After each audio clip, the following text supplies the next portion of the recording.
Writing a dissertation is a Herculean task, and sometimes when we are faced with a large task, our tendency is to become overwhelmed and withdraw.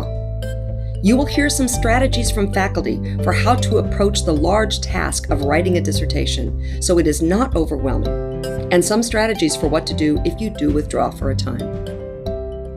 So one of the hard things about writing a dissertation is that you've never done it before, and you probably don't even really know what it is exactly. And typically your faculty aren't that helpful in telling you what it really is exactly. So there are some things that I try to tell students. One is to understand that no matter what else a dissertation does, it has to contribute to the literature. So sometimes students, especially in my field, which is public policy, become confused about this and think that that the goal of the dissertation is to make an important policy impact or something. And not to say that that isn't a good thing, it is a good thing, but a dissertation must contribute to the scholarly literature. That's imperative. Another thing to think about is that the dissertation is intended to generate new knowledge, so about something in the world. And so I think that's one of the things that makes it hard, because up until that point, typically the student is sort of telling us about knowledge other people have created, and now they're transitioning into this position where they are creating knowledge. And so it's important for them to keep in mind that that task is inherently unstructured, because it is in fact new knowledge. I mean, if we already knew it, it wouldn't be research. So the fact that we're trying to discover something new means that we might not discover what we expected, or that there could be various stumbling blocks in the way. Maybe that's why people haven't discovered that before. Another thing that I tell people that I do think can be helpful is that whereas this is not mandatory for the structure of the dissertation, one way you can think about your dissertation is just as a really long 5-paragraph essay. So there's, in a 5-paragraph essay, right, there's the introduction paragraph, there's 3 body paragraphs, and there's a concluding paragraph. And a sort of a standard structure for a dissertation is there's an introduction chapter, and there's 3 body chapters, and there's a concluding chapter. And the 3 body chapters typically are the literature review, the analysis, whatever kind of analysis you'll be doing, and then the discussion of what you learned from the analysis.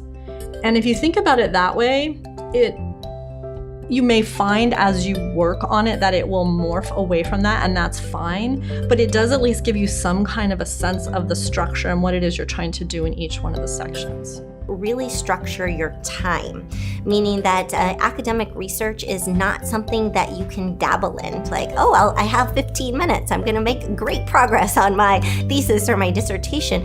It's really deep work. It's almost like, you really need to have, for myself, I devote a minimum of 3 to 4 hour blocks if I'm going to make any progress. And I suggest the same to students. So can you structure around your work and your family commitments a day or an afternoon or blocks of time where you can really focus on making that road and that pathway? And then you've got to have some destinations, right? So the dissertation often seems like it's, the top of Mount Everest, but in fact, it's a lot of steps along the way. And so I really focus on breaking those steps down and focusing on, okay, when do I think I can hit that next milestone? When can I write the next 5 pages? When can I submit the next draft? When can I submit the 3rd draft? When can I complete my analysis? So you have to build in those structures. Some people dive right into it and they know what they're doing and they know how to approach it. That's not the norm though.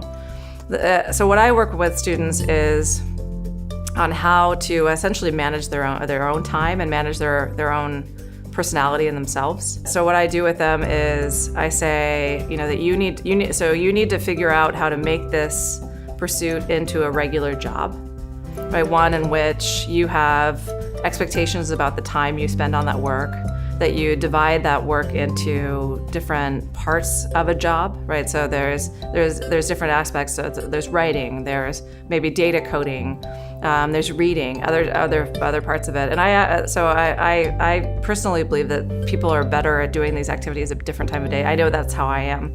And I ask them to think for themselves, when could you write the best? Or when are you best at thinking through a problem, right? And try to allocate your day according to those things. In the last month, I have 30 pages, right? And a dissertation is, 200 or 300, right?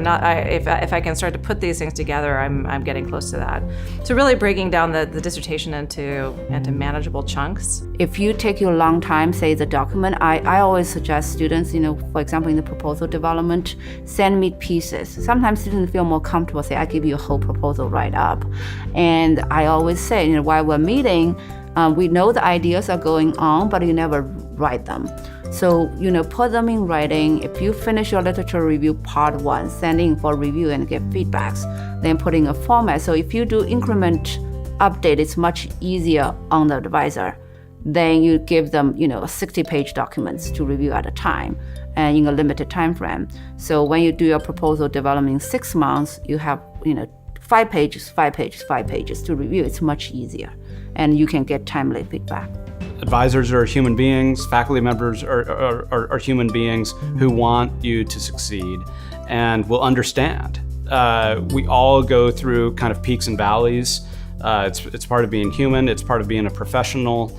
And so this happens in our personal lives, it happens in our professional lives. Sometimes we're very productive, other times not so much. And your professor understands that. I mean, the professor's gone through that themselves.